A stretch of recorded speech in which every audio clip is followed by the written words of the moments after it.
SMEs from the food processing sector can save money by implementing resource-efficient practices in their business. This leads to saving electricity, gas, raw and other materials, reducing pollution while not affecting production. This is a win-win situation for the company and the environment. REAP project has already demonstrated this in more than 300 factories. The experienced team behind REAP project had developed a systematic approach to work with the participating enterprises. Interested enterprises were encouraged to submit an application form to the local partner in their country to express willingness to join REAP. A team of REAP consultants scheduled and then carried out an initial assessment visit to the enterprise to identify resource and cost-saving opportunities.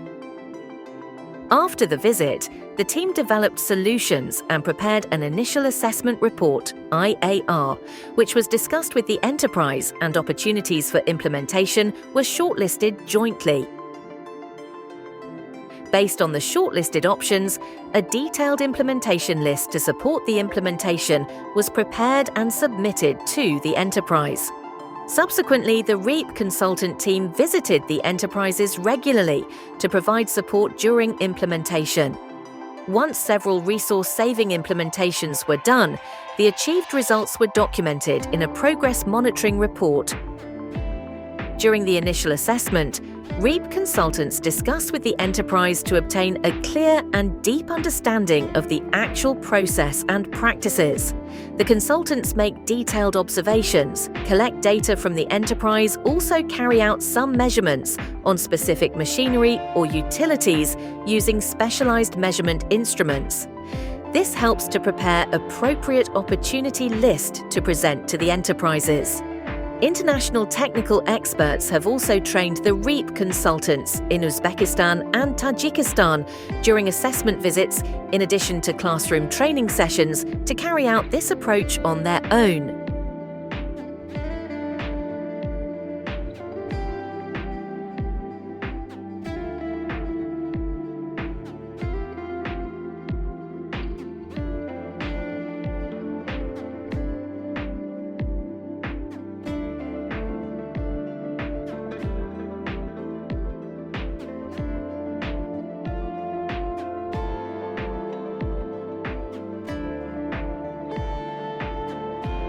Now, technical consultants trained under REAP are equipped with tools, skills and knowledge to take this resource efficiency service to many other factories in Uzbekistan and Tajikistan.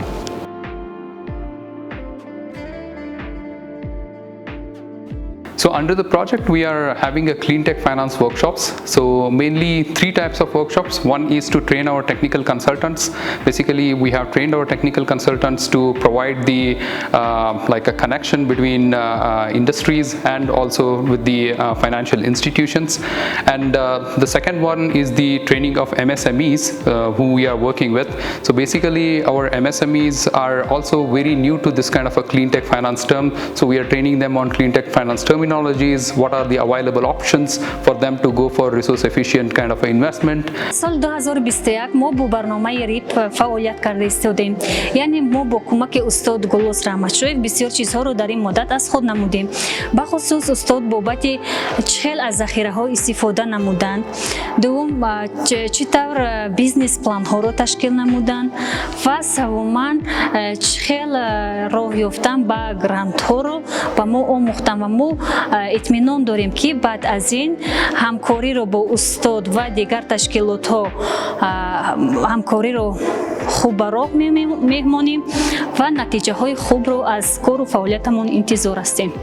And then the third one is basically training the financial institutions. So the training of financial institutions goes on like, training them on basically how they can build the projects or how they can build the financial products for the clean tech finance or a green finance.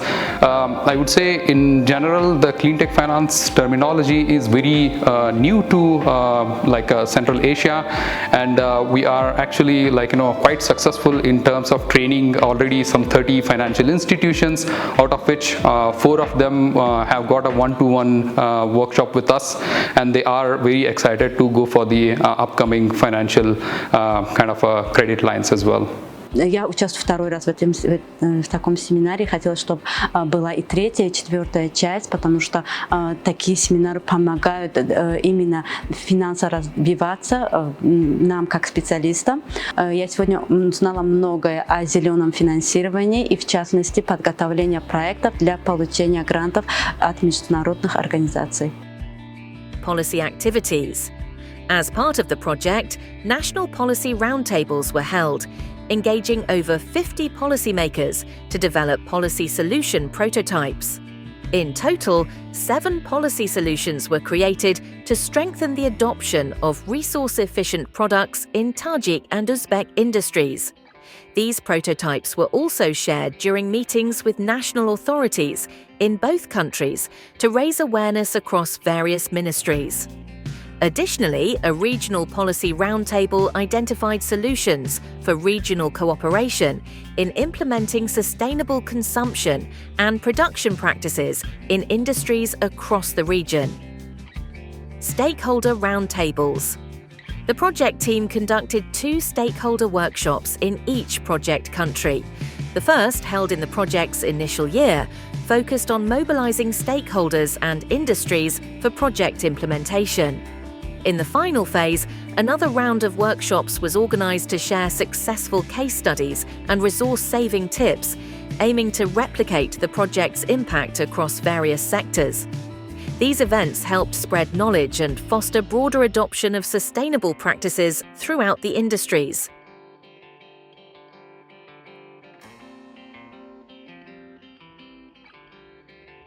Here are a few examples of implemented solutions that provided monetary savings to enterprises.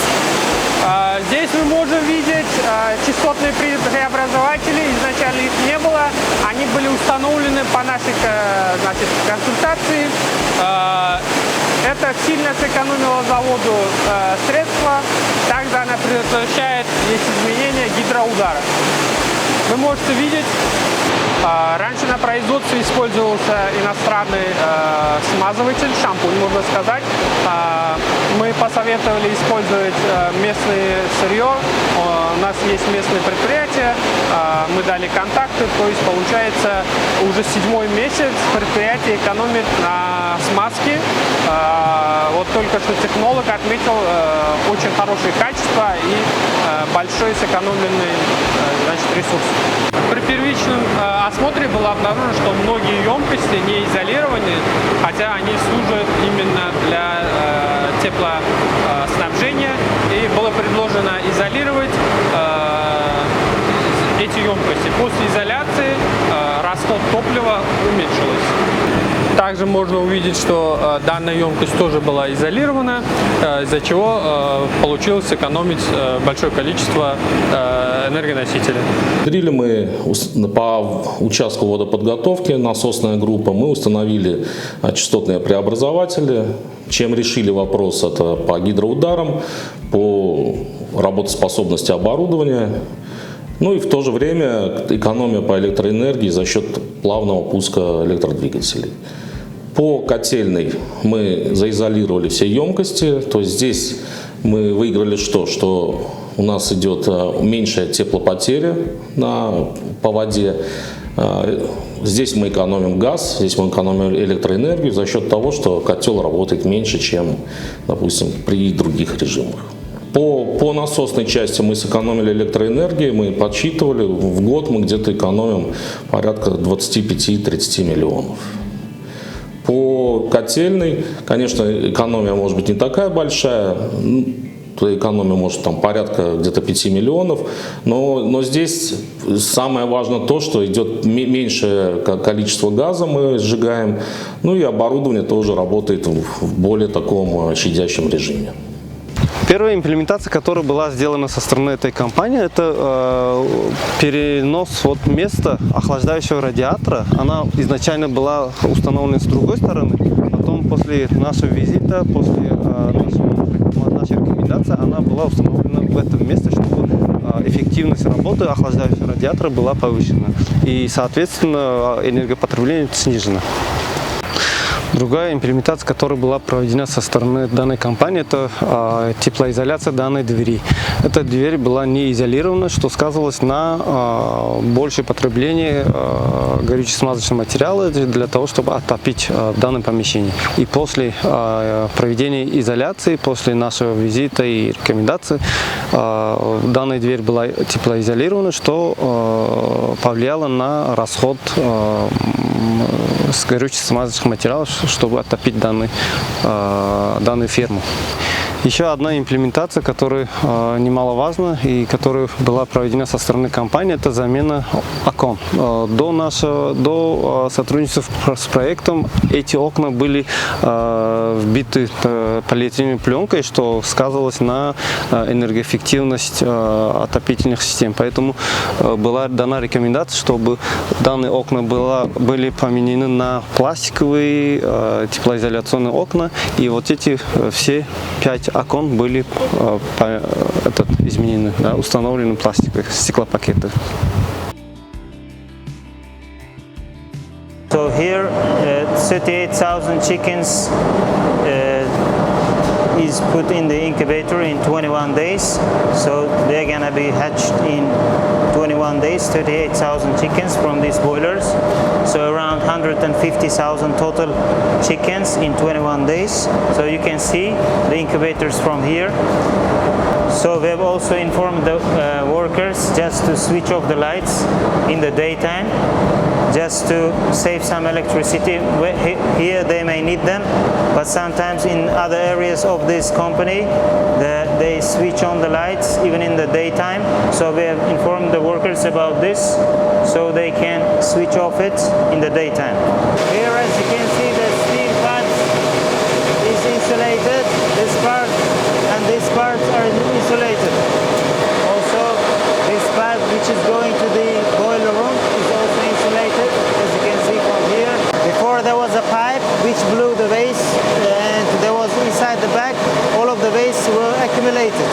But right now, all of those wastes are accumulated inside this room, and those wastes are then accumulated, and they can use it in their farm for chicken and for sheep. They have, and all of them are accumulated here inside this room. Here we are in the laboratory of the company, which analyzes the compound feed and different feeds of this company.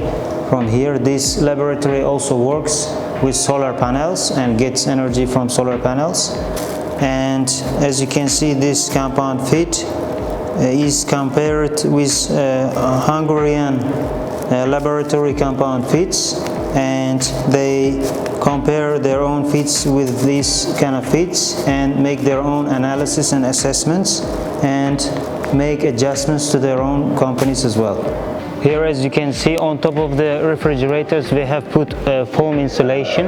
As you can see here and those sides, all of them where is the losses, energy losses, we have suggest them to insulate them. Biz bu konsultantlarimiz bilan birgalikda ishlaganimizda hattoki biz xayolimizga kelmagan narsalar, oddiy misol, unga bir e'tiborsizlik bilan qaragan natijalarimiz aytib o'tganda haqiqatan bu ancha-muncha katta bir foyda evaziga chiqdik. Biz juda xursandmiz bular bilan ishlaganimizdan. Xudo xolasa kelgusida ham agar birgalikda biz hamkorlikda ishlasak, men bilamanki bir yaxshi natijalarga erishamiz. The systematic approach of REAP project has yielded good results in the two countries. From the 394 participating enterprises, documentation of more than 1,200 implementations have been verified. These have resulted in attractive cost as well as resource savings for the enterprises with low or no investment.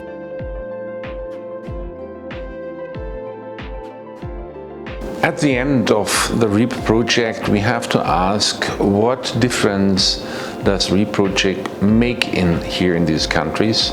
And this is easy to answer. It is ongoing. Why ongoing? We are starting at the moment consulting cells with the actual consultants from the REAP project. They are providing services for companies to help them to become more resilient, more competitive on the market, to solve issues on economic topics, social and environmental topics.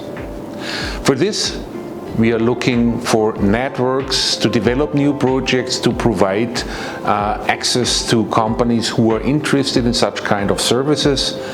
And these organizations are international and national organizations, as like also funding organizations. This will guarantee that these consulting cells will become a good business case. If you want to save material and energy, save money, and give your company a competitive advantage, then contact one of our 4 spin-offs. You can choose between 2 cells in Tajikistan and 2 cells in Uzbekistan. Talk to them about your options without obligation. Scan the code for more information.